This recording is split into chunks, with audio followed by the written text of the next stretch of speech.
Hello guys and welcome back to a new video. Here we are today with a brand new Jeep Compass 2026 version, and in this video it's all about how to connect your phone, Android or iPhone to this multimedia system wireless, because I know most of you use this and use Waze and so on. So it's a better navigation, it's a better, you have Waze with all the information, it's a better connectivity. So yeah, here we are. Now I have with me my iPhone right here. All you have to do is just connect to the internet, connect and turn on the Bluetooth. So you have to have the internet from the mobile, not the internet from Wi-Fi, and then just go here to the multimedia screen, and all you have to do is just go to the application drawer, and then you have here mirror screen. You have two types of connectivity. I mean, you can do it in two ways, or you go to my mirror screen, or you go to my devices. And when you go to my devices, you go here to the connectivity. Also you can go into the settings and then to the connectivity,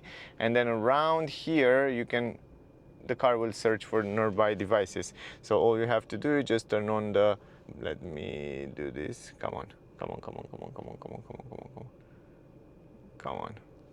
turn it on. Okay, so I have the Bluetooth here. So all you have to do when you have your Bluetooth around the car will search for your phone, and your phone will search for the car. And you can see down here my Jeep. So I guess you have two options. You can connect it from the phone, or you can wait until the car will find your phone. And you can see right now the car find my phone, Dan's iPhone, and you can press on it. You just wait a few seconds. It's loading the connectivity. Now it asks me to pair and allow, and then you can confirm here the number.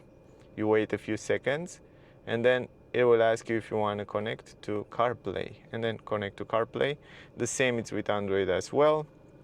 And then you say yes, connect, and then you wait a few seconds, and that's it. You don't need the cable, you don't need anything. That's it. So now it's connected, and you can leave your phone around here, even here at wireless charging, which is cool. Anyway, this is the way it looks. So it's kind of split in two. You still have this area here where you can see different information from the vehicle. Like for example, this is massage on the seats, and you have also the inside purification of the air, you have the media, and you have the clock. And then of course on the side it still remain those settings and those widgets where you can change the temperature and stuff like that, and you can go also pretty quick to the climatic system even from here, also from the side. And then you have this area which is pretty big. The visibility from the driver point is quite good, and from what I notice and from what I test, it works relatively quick, so it responds pretty fast to the movement of your hand. And you have here all apps from Waze and so on, and you have also Google. So for example, if I want to set a destination in Waze, let's test it. Let's try to test it, for example. And you can see once you set the Waze here in the navigation, it will appear also on the digital screen in the front, which is awesome. So not many cars allow you to have this here. And also from here you can switch different views, but the cool part and the most important part is that as long as you are on the map, you will see half of the screen with the map, which is great. I mean, it's a great connectivity, probably one of the best, and I'm really happy that Jeep bring this in this way. And you can see also the Google map, of course, if you go here to the Google map, or if you go to the map of the car. So for example, if you go to the let me stop it, because this is Waze. I want to go to the map of the car. Where is it? Here. If you go to maps, you can see it also here, you see? So when you set the navigation, you can see the map right here with the information about the traffic and so on.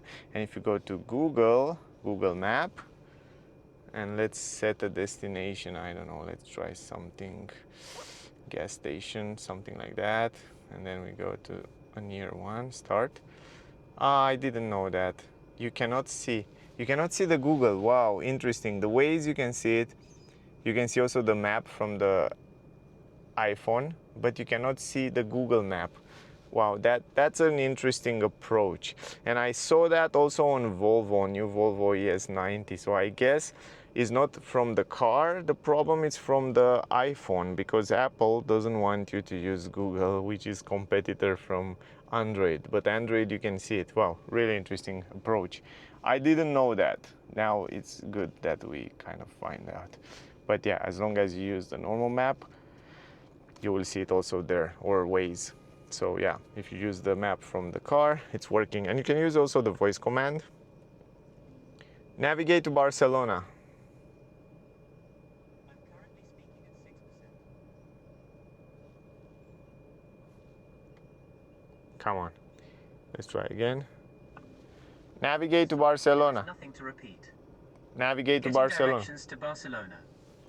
Okay. Getting directions to Barcelona. And then you wait a few seconds. Anyway, the internet is from the phone. It's loading because it's kind of a long trip, 1 day and 2 hours. You press go and then it's rerouting right here in the front, and now you can see it on your on your screen right there in the front. Quite nice, man. It's really cool. And then the same story, you can use the voice command for different other things, like how many degrees are outside today?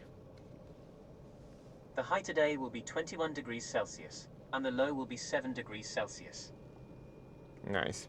Okay, so that's it, guys. And if you want to go back to the home, to the car settings, you go here to home, and this is the car settings now. So you are in the car settings. And if you want to go to the climatic system, you have all those shortcuts for the settings, for the vehicle, whatever. And then if you want to go back to Apple CarPlay, you have a few options.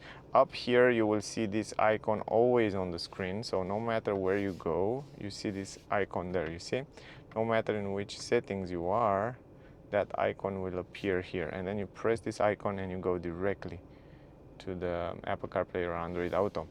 Or you have another option, you can add it also here, like phone connectivity, and how you slide it around here. You can go also here, and then you just go Apple CarPlay, and that's it. It's so simple, it's so quick, it's very good. And if you want to disconnect it, you go to settings, and you go to connectivity, and you go right here to then iPhone, you go here, and then you just press delete, and that's it. That's how easy it is to disconnect it. But it's great to see that it works good, and with these screens it's lovely. Now that was the video, guys. I hope it was useful. I hope you get some useful information. If you have questions, ask me down below. Thank you for watching. Don't forget to like, share, subscribe, stay safe, and we see you soon in the next one. Bye, guys.